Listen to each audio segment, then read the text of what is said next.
I want to preface this by saying that I love wolves. And I also want to preface this by saying that, well, I need to read a quote actually from a person who was a Facebook friend who is now not.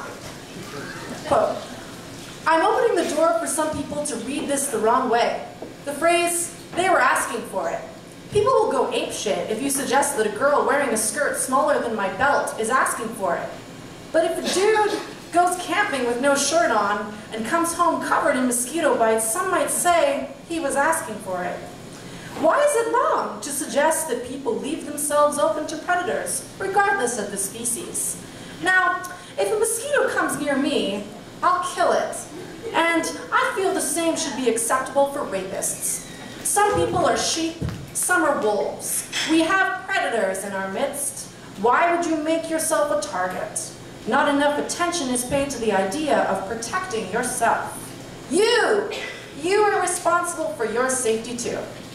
Dear sir, I am so sorry, but I'll elaborate on that later. Thank you so much for saying what I think the world has been waiting to hear through the appropriate metaphorical filter. You're right, the phrase, "they were asking for it," is a widely misunderstood and probably, consequently, underused phrase. No, I'm not going to do that. I'm not going to try to be clever. I won't be sarcastic. I won't try to be funny. Maybe I'll riddle you instead. Every apex predator has an apex, tip, point, climax, peak. There is nowhere to go but down. If you say she was asking for it, and you mean she was wearing a skirt, she looked like a whore, she looked like she wanted it, I could read her intention. I could read things like that, intention, desire, intention. I understand that language.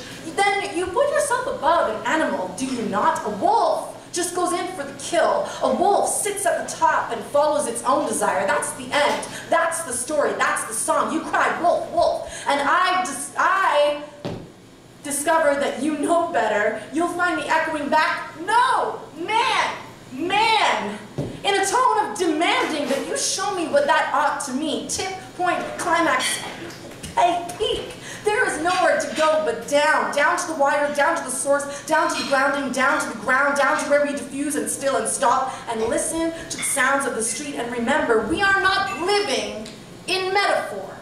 We are not living in what was before. We are living in right here and now, in the push of the wind, in the bend of the bough, on the very edge of the blade of grass, in the very tip of the roots that pass the water up to the tree, to the death, to the bird, to the on and on, to the why would we, to the why wouldn't we.